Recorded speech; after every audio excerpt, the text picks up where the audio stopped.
The weight of a promise.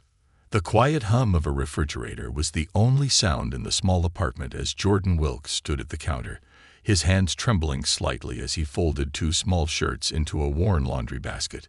The shirts were identical, pink with tiny white stars, each bearing a small stain from dinner. Tomato sauce, of course. The girls had inherited his love of spaghetti and his talent for making messes. Jordan's reflection stared back at him from the darkened window above the sink, the faint light from the street lamp outside illuminating the deep lines creasing his forehead. His reflection didn't look like the man he remembered from his younger years, the one with a bright future, a confident stride, and big plans for his life. This version of Jordan was softer around the middle, his shoulders permanently hunched, his hair beginning to thin at the crown. 6 years as a single father had reshaped him. In the other room, Aliyah and Amara, his 6-year-old twin daughters, were giggling over a homemade fort they'd built using every blanket and pillow they could find. Their giggles were the only music Jordan ever really needed, even on his darkest nights when the weight of unpaid bills, missed opportunities, and exhaustion crushed him. That laughter could lift him back up. "Daddy," Amara's voice rang out. "Come see our castle." Jordan left the laundry, wiping his hands on his jeans, and headed into the living room. The space was a colorful mess. Paper hearts taped to the walls, stuffed animals perched like royal guards on every cushion. His heart clenched with love and guilt all at once. They deserved so much more than this cramped apartment and second-hand toys. But they never complained. "It's beautiful," he said, crouching down beside them. "Are you the queens?" Aliyah, always the bolder of the two, stood tall. "I'm the queen, and Amara's my princess." Amara pouted. "Why can't we both be queens?" Jordan chuckled, smoothing her curls. "You're both queens in my book." They climbed onto his lap, their small arms wrapping around his neck, and for a moment, everything was perfect. The weight, the fear, the crushing loneliness. It all melted away under the warmth of their love. The nights were always the hardest. After the girls were asleep, their small bodies curled into each other like two puzzle pieces that had never been apart. Jordan sat alone at the kitchen table. The stacks of bills were always there, like unwelcome guests, watching him. His paycheck from the warehouse barely stretched far enough to cover rent and groceries, let alone clothes that fit their ever-growing bodies or the field trip fees they shyly brought home in crumpled envelopes. He ran a hand over his face, exhaustion deep in his bones. There was no backup plan, no one to split the load. Their mother, Melissa, had walked out when the girls were 6 months old. One day she was there, overwhelmed, yes, but present. The next day, she was gone, a hastily scrawled note left on the kitchen counter. "I can't do this. I'm sorry." Jordan hadn't seen or heard from her since. For 6 years, it was just him. Diapers and midnight feedings, school drop-offs and emergency room visits, birthday cakes baked from box mixes, and Christmas presents bought with overtime pay.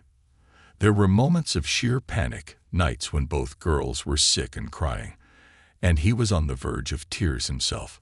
But he had made a promise the day they were born, as he held each of them, tiny and perfect, in his trembling arms. He would never leave them, no matter what. The next morning started the way most mornings did, chaos wrapped in giggles.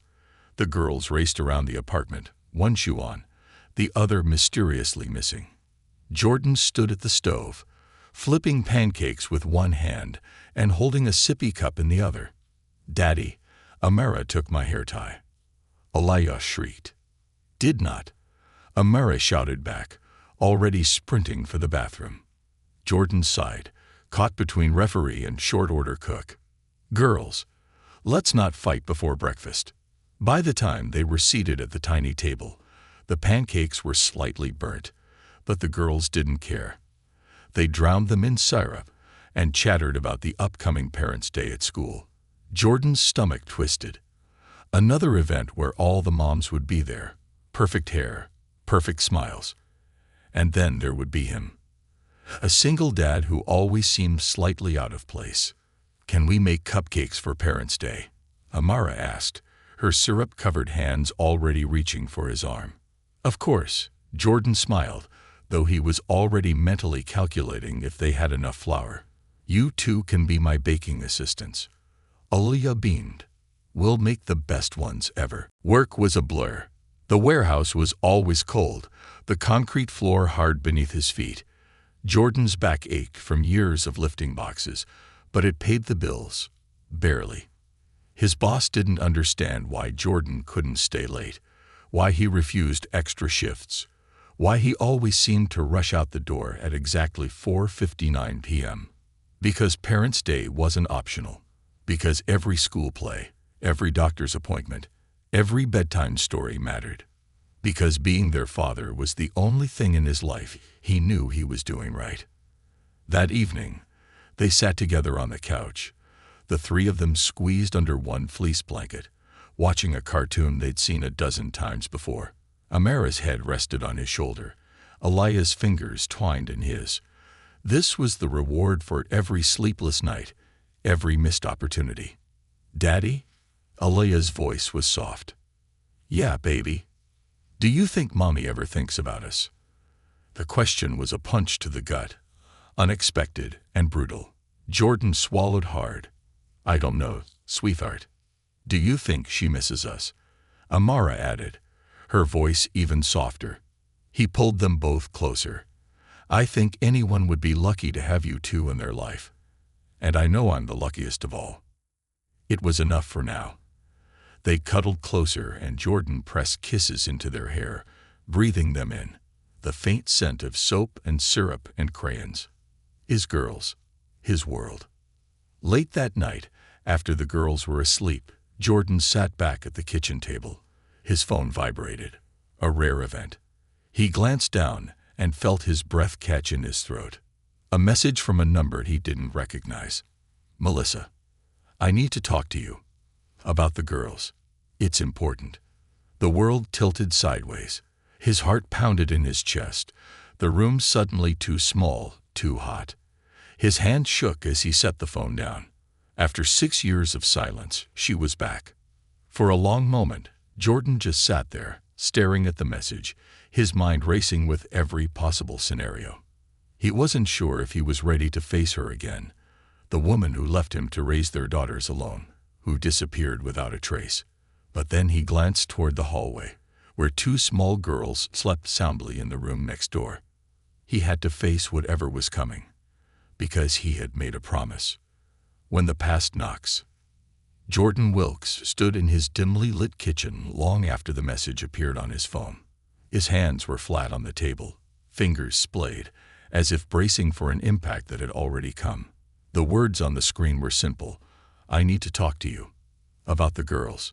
It's important." But those words were a wrecking ball to the fragile, carefully constructed life he had spent 6 years building. Melissa. He hadn't spoken her name aloud in years.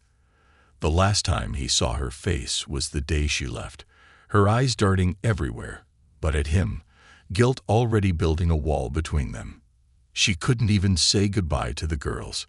No explanations, no fights, no tears. Just a note, and then silence.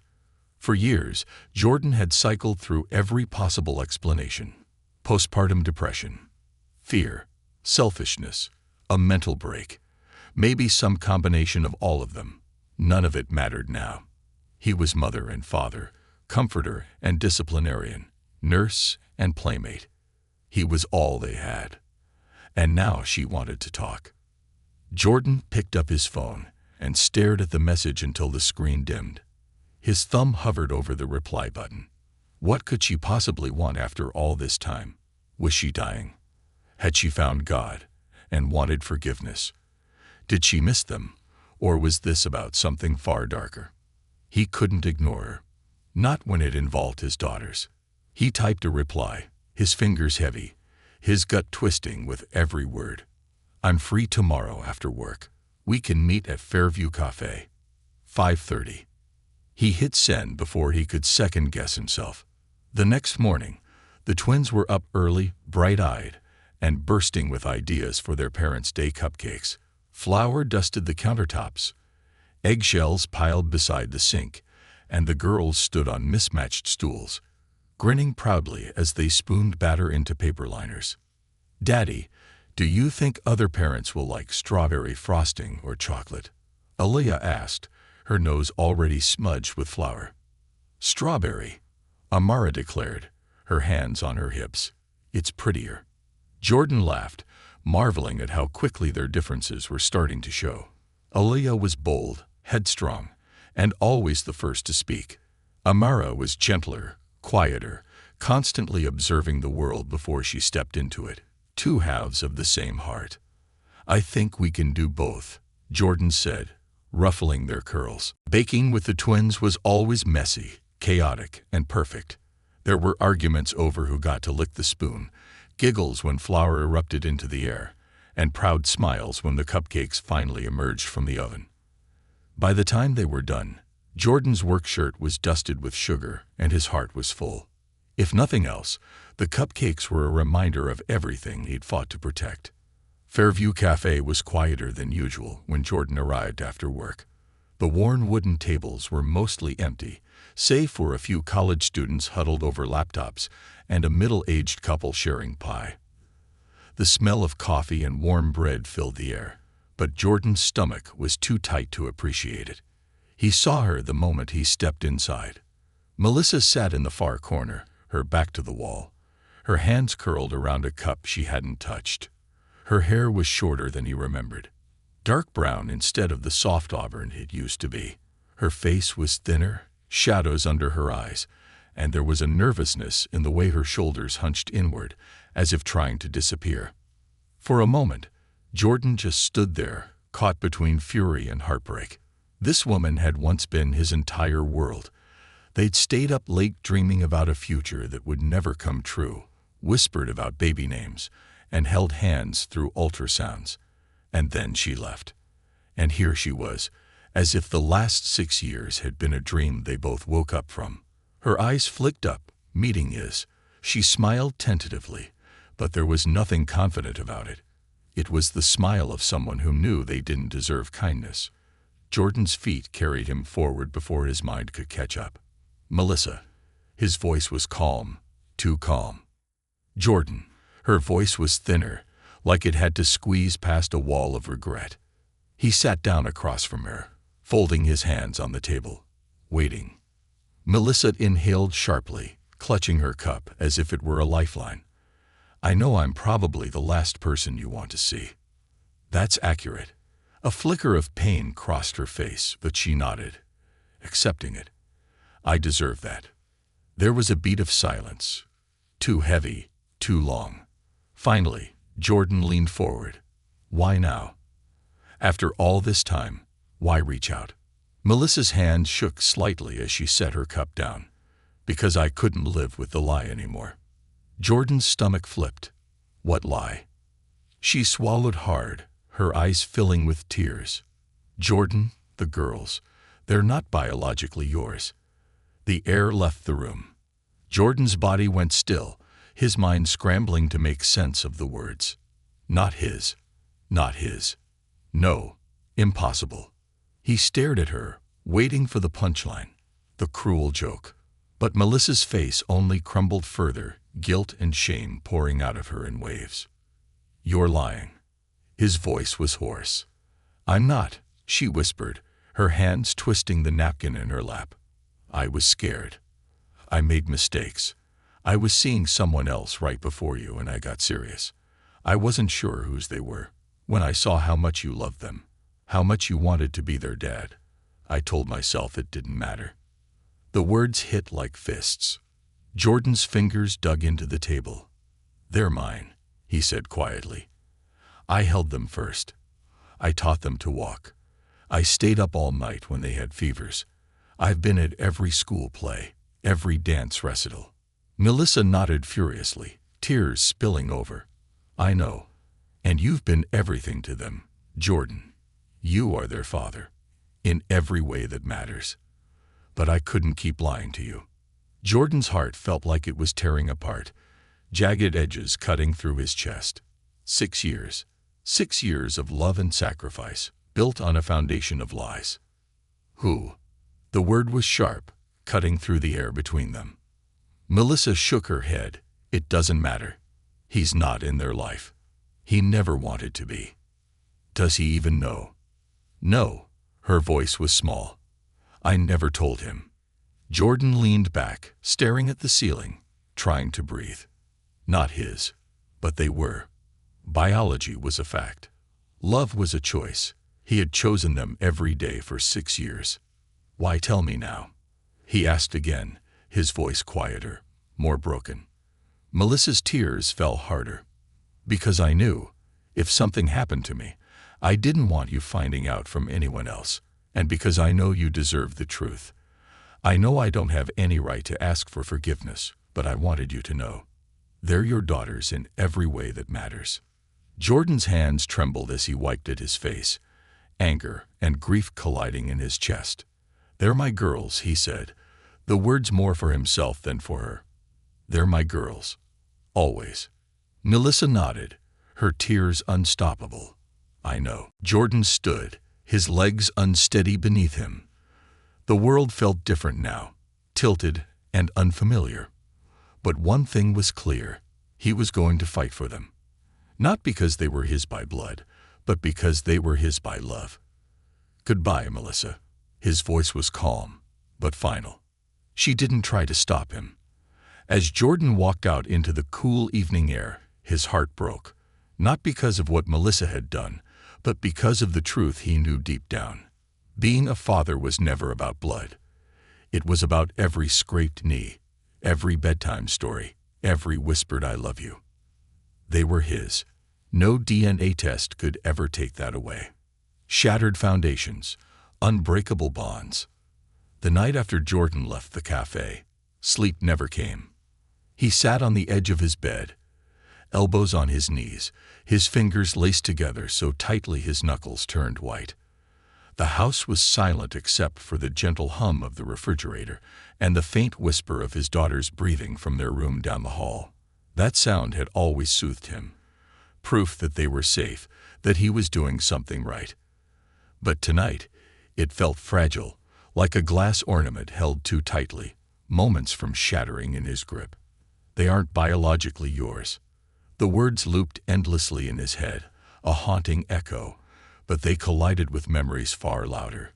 Amara's first word, Dada, Aaliyah's first wobbly step into his arms, the weight of their sleeping bodies against his chest on stormy nights. Blood didn't write those stories. Love did. His love. But what if the courts saw it differently? That was the part that truly scared him. Melissa's confession wasn't just personal devastation. It was a legal nightmare.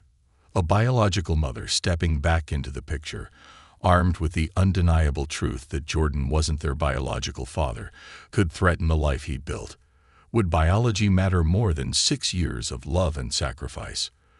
Would the judge see the hands that braided hair and tied shoes, or the genetic code that had nothing to do with him? His phone sat beside him, silent and heavy. He knew there was only one person who could help him untangle the knot forming in his chest. Rachel. Rachel Turner had been more than just his lawyer. She was a lifeline. She'd known him since college, long before sleepless nights and sticky-fingered hugs had filled his world.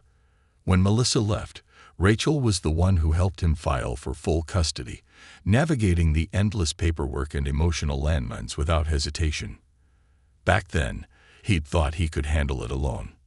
Now he knew better. At 6:45 a.m., Jordan stood outside her office, cradling 2 large coffees in his hands. His heart pounded faster than it should, but whether it was from stress or the way Rachel always smiled when she saw him, he wasn't sure. Her office door opened just as he raised his hand to knock. Jordan.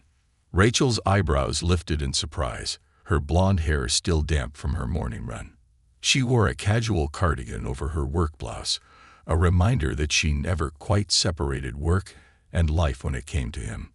"I need you," he said, his voice rough with exhaustion. "It's about the girls." Her smile faded into concern. "Come in." The office smelled faintly of cinnamon and paper, Rachel's personal blend of scented candles and legal documents. Jordan sank into the chair across from her desk, setting the coffees down with hands that trembled slightly. "Tell me everything," Rachel said softly. He did. Every word.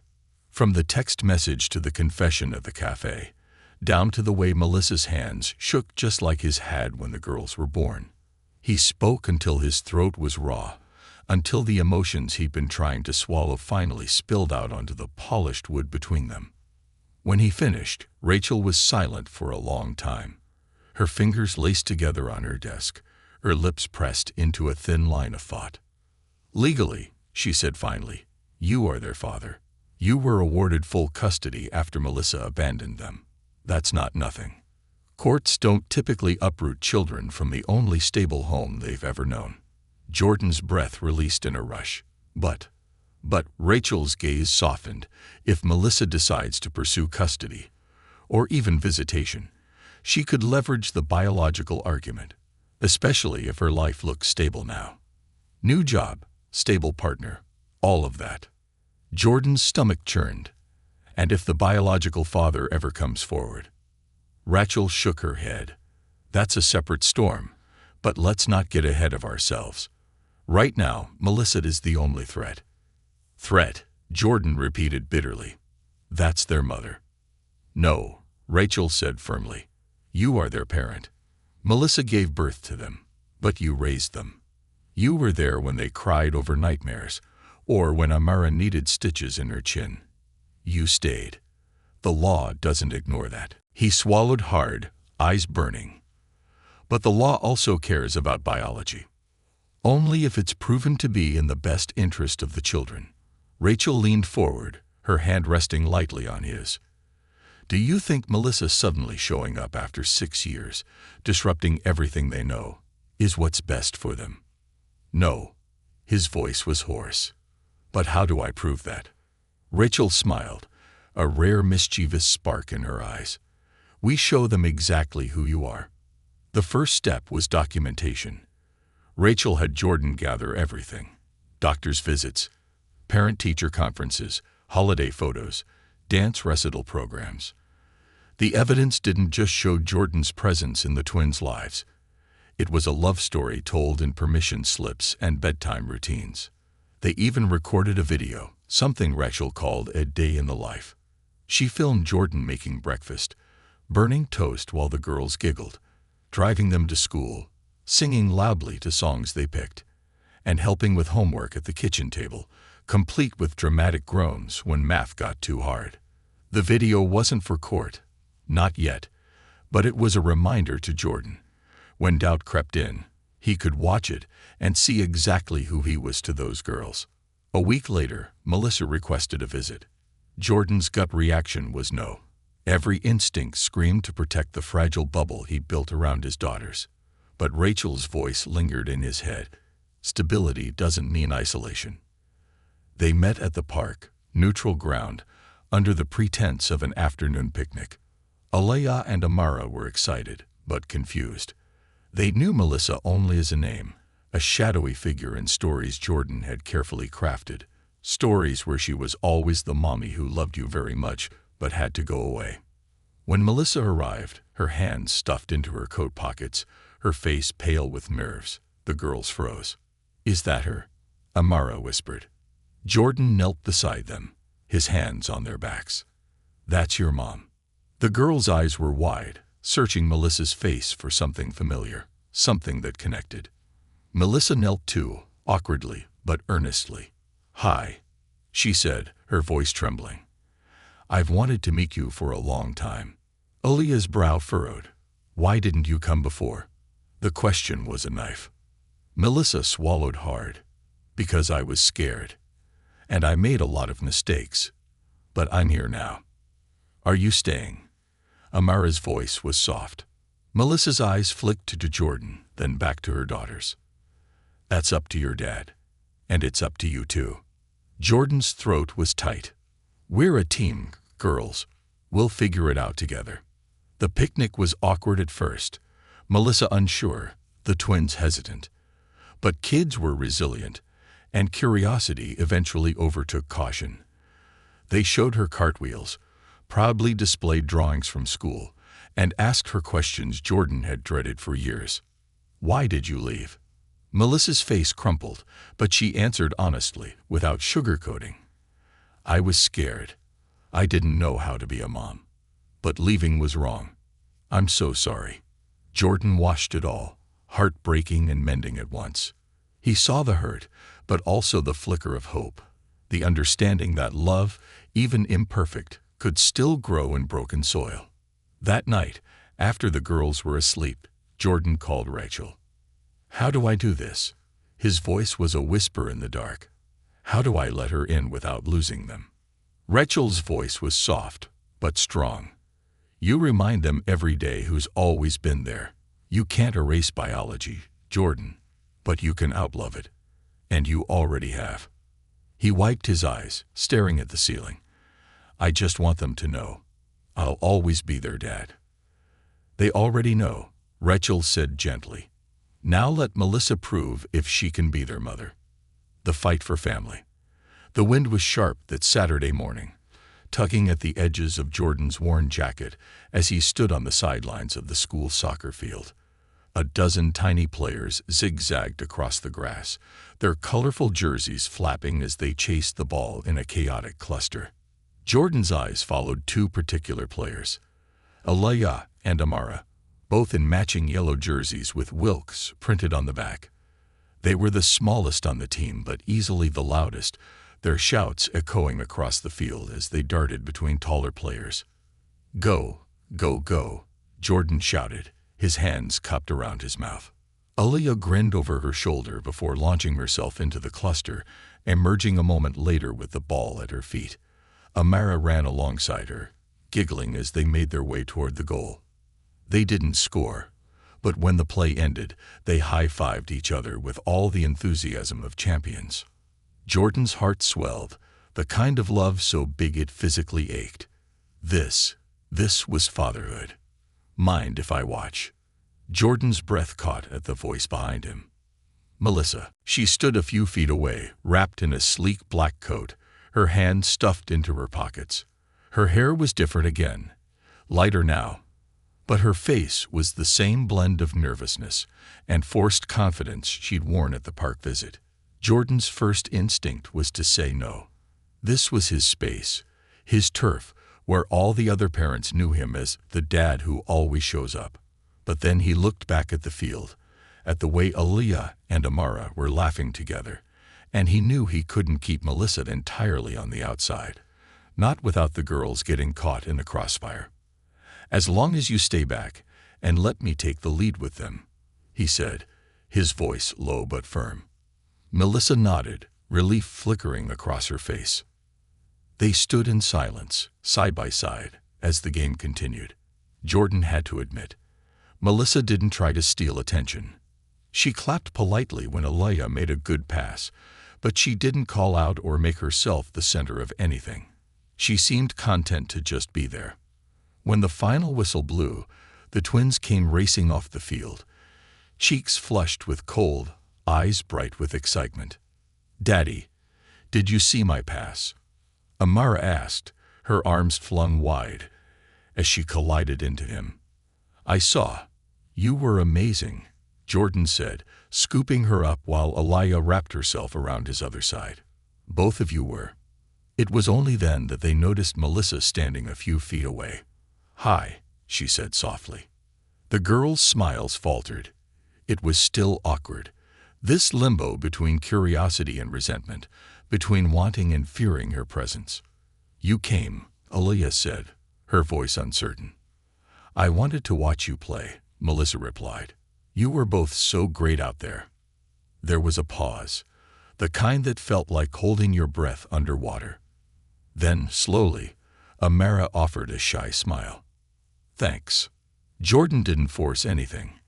He let them decide how much space they were willing to give Melissa, and today it was just a sliver. But that sliver was more than nothing. "Who wants pancakes?" Jordan asked, changing the subject with the ease of a seasoned parent. "Double chocolate chip." The twins whooped, soccer forgotten, and ran ahead to the car. Jordan started to follow, but Melissa's voice stopped him. "Jordan, can we talk?" He turned, his expression carefully neutral.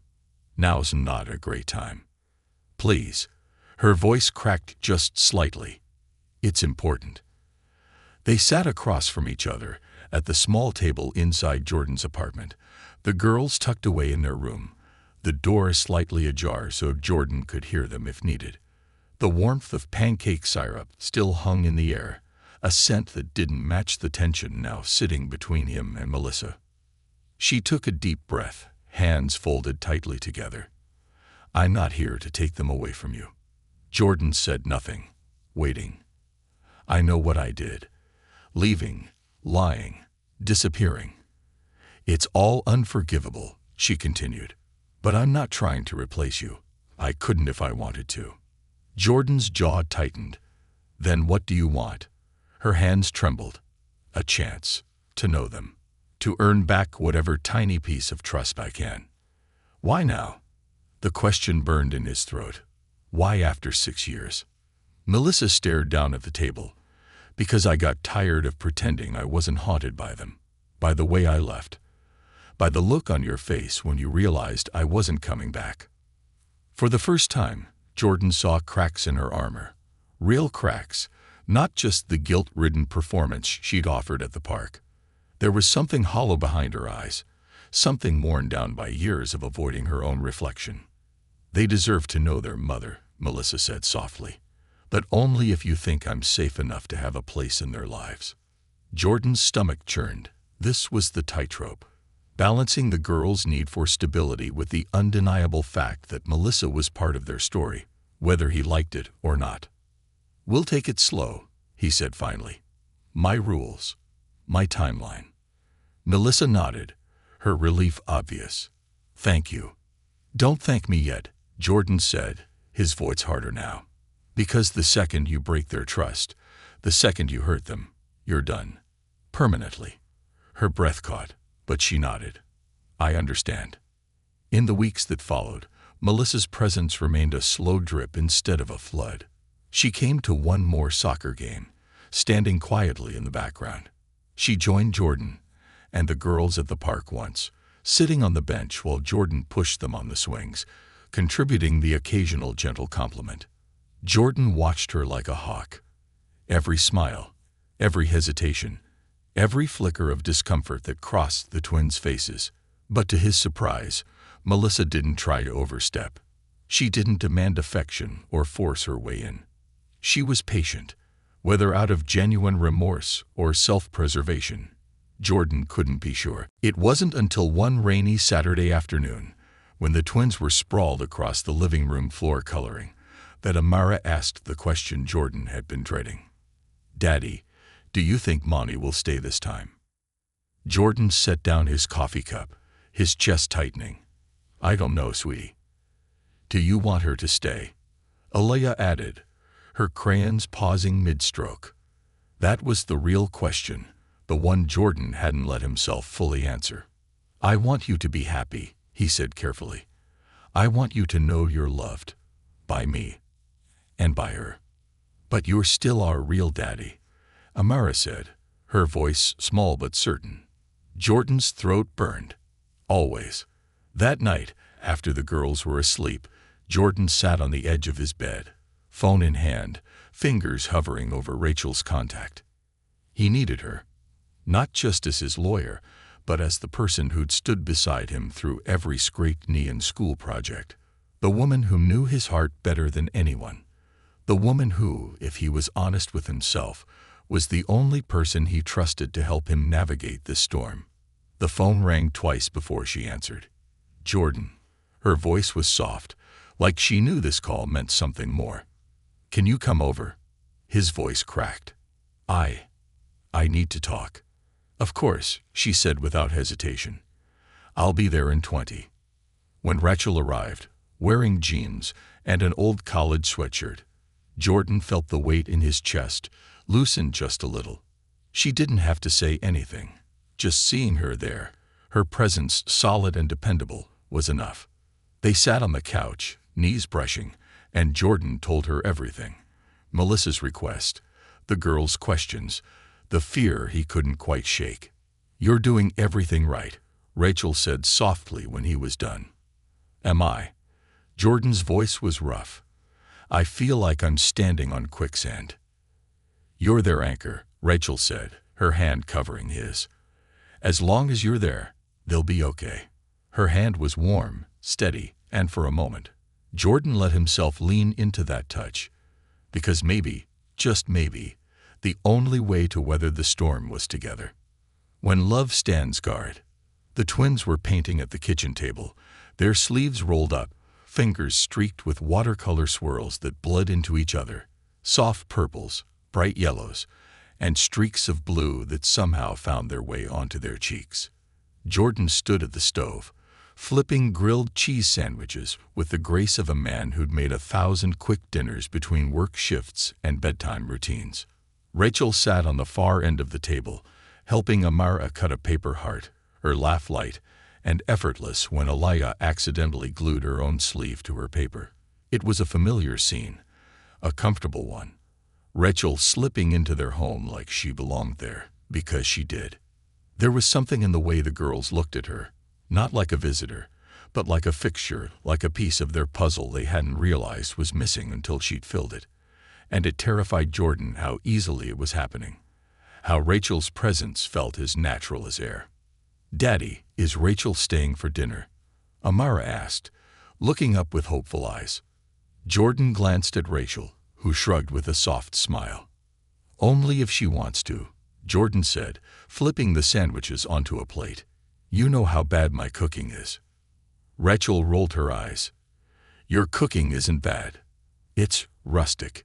Aliyah scrunched her nose. "What's rustic?" "Means Daddy forgets the salt sometimes." Amara giggled. Rachel's laugh rang through the kitchen, wrapping itself around Jordan's heart. The girls couldn't know, that every time Rachel smiled at him like that, it knocked the air from his lungs. After dinner, the girls begged for a movie night, all four of them curled on the worn couch, blankets piled high, popcorn spilling everywhere. Jordan sat in the middle, Amara's head on his shoulder, Aliyah's feet tucked under his leg, and Rachel just inches away, her knee brushing his. Halfway through the movie, Amara dozed off, her small fingers still tangled in Jordan's hand. Rachel caught his eye, her expression soft with something he couldn't quite name, something that made his heart stutter in his chest. "Do you ever wonder," Rachel whispered, careful not to wake the girls, "what life would have been like if things had been different?" Jordan's brow furrowed. Different how? If Melissa never left. Rachel's smile was thin. "If you'd had a chance to do this as a family." He didn't answer right away. His thumb traced slow circles on Amara's back, grounding himself in the warmth of his daughter. "I used to," he admitted. "In the beginning, I thought about it all the time. I thought I'd failed them because I couldn't give them both parents under one roof." Rachel nodded, her gaze fixed on the TV, though her mind was miles away. "But now," Jordan's voice softened, "now I think maybe this is how it was always supposed to be." Rachel's breath caught, but before she could reply, Aliyah shifted, mumbling something in her sleep, and the moment passed like smoke. The next day, Melissa called. Jordan stared at his phone for a long moment before answering. "Hello." "Hi." Her voice was tentative, quieter than he remembered. "I was wondering if I could take the girls out for ice cream. Just the three of us." His stomach clenched. He'd known this moment was coming. The step from public visits to private ones. But knowing didn't make it easier. "I don't know," he said honestly. "They're still getting used to having you around. I don't want to rush it." "I understand." Her voice was brittle, but there was a thread of genuine patience in it, something he hadn't expected. "Maybe you could come too. Just as a family. We could show them it doesn't have to be awkward." The word family sat wrong in Jordan's mouth, but he wasn't doing this for himself. It was for them. Aliyah and Amara, who deserved answers and clarity, even if it hurt him to give it. "All right," he said. but we go at their pace. The ice cream parlor was too bright, too colorful, the kind of place designed to overwhelm your senses and hide the awkwardness of forced conversations. The twins darted ahead to the counter, their noses practically pressed against the glass as they debated flavors. Melissa stood beside Jordan, hands stuffed deep in her pockets. "They're beautiful," she said quietly. He didn't reply. He couldn't, because they were beautiful. And none of that beauty came from her absence. When the girls finally settled on their choices, Alaya with double chocolate, Amara with strawberry swirl, they sat at one of the sticky booths in the back. Melissa took the seat across from them, her hands shaking slightly as she unwrapped her napkin. "Do you have a favorite flavor, Mommy?" Amara asked, her voice tentative but curious. Melissa's breath caught. Mommy. The word was so easily given, yet so heavy. "Mint chocolate chip," Melissa said softly. "I used to eat it all the time when I was little." "I like mint," Aliyah said, her smile widening. "We can share next time." Jordan's chest ached at the ease with which his daughters offered olive branches, no matter how fragile. Melissa's eyes glistened. "I'd like that." Afterward, back at the apartment, Jordan tucked the girls into bed, their excitement over the afternoon lingering in their bright chatter. "Mommy was nice," Amara said, her voice soft. "But you're still my best daddy." "Always," Jordan whispered, kissing her forehead. When they were asleep, Jordan stood in the doorway, his hands braced against the frame, watching them. His heart felt too full. With pride, with fear, with the unbearable ache of loving them so much it hurt. Behind him, Rachel's soft footsteps crept into the hall. "How'd it go?" she asked. "They liked it," Jordan said, his voice low. "I think they want more." Rachel leaned beside him, shoulder brushing his. "That's okay." "Is it?" Jordan turned to her, vulnerability cracking his voice. "What if they like her too much? What if I lose my place?" Rachel frowned. "Jordan, listen to me." She took his hand, her fingers warm against his cold skin. "There's no replacing you. No one, not Melissa, not anyone, could take what you are to them." He didn't realize he was crying until Rachel's thumb brushed a tear from his cheek. "You've been everything to those girls," Rachel said softly. "Every scraped knee, every bedtime story, every birthday party. You're not their father by accident. You're their father because you chose to be. That's unbreakable." The air between them thickened, heavy with words unspoken for too long. Jordan's hand tightened around hers, not out of fear, but out of something deeper, the realization that she'd been standing beside him, holding him up, long before Melissa ever returned. "Rachel," his voice broke, but she shook her head. "Not now," she whispered. "Not when you're this raw." But the truth hung between them anyway, impossible to ignore. Love was standing guard beside him. It had been for years, and someday soon, he would be ready to reach for it. A week later, Melissa called again, this time with a request Jordan couldn't have predicted. "I want to tell them the truth," she said. Jordan's chest tightened. "What truth?" "About the DNA," Melissa said. "About you not being their biological father." The words were a punch to the gut, even though he'd been expecting them. "No," Jordan said, too fast. "They deserve to know. They deserve to feel safe," Jordan snapped. "And you think telling them that their whole life was built on a lie is going to make them feel safe?" Melissa's voice shook. "I want them to know you stayed even when you didn't have to. That's not your story to tell." His voice was sharp now. "I'll decide when they're ready." Melissa exhaled, defeated. "Okay, but promise me you'll tell them someday." Jordan's throat burned. "I promise." Because the truth was, he didn't care what the DNA said. Blood didn't make him their father. Love did, and love, he knew, was stronger than anything written in their veins. The truth we build on. The morning sunlight spilled through the thin curtains in Jordan's small living room, dappling the floor with soft, golden patches. The air smelled faintly of coffee and maple syrup, remnants of the twins' early breakfast. Jordan sat at the kitchen table, his hands clasped loosely around a half-empty mug. His eyes weren't on the table or the papers Rachel had left for him to review. They were on the framed photo hanging above the refrigerator, a picture from the girls' third birthday party. In it, Aliyah and Amara wore matching paper crowns, frosting smeared across their cheeks, while Jordan crouched between them, his smile wide, his eyes tired but content. That was who he was, not by blood, but by every scraped knee, every late-night fever, every bedtime story read with funny voices and tickle breaks. Those were the things that made him a father. But now Melissa wanted to crack that foundation wide open. She hadn't pushed the issue after their last conversation, but the words still hung between them every time she came by for her brief visits. The girls deserved the truth. Maybe they did. But truth wasn't a battering ram. It was a fragile thing, one that could either break a family or make it stronger.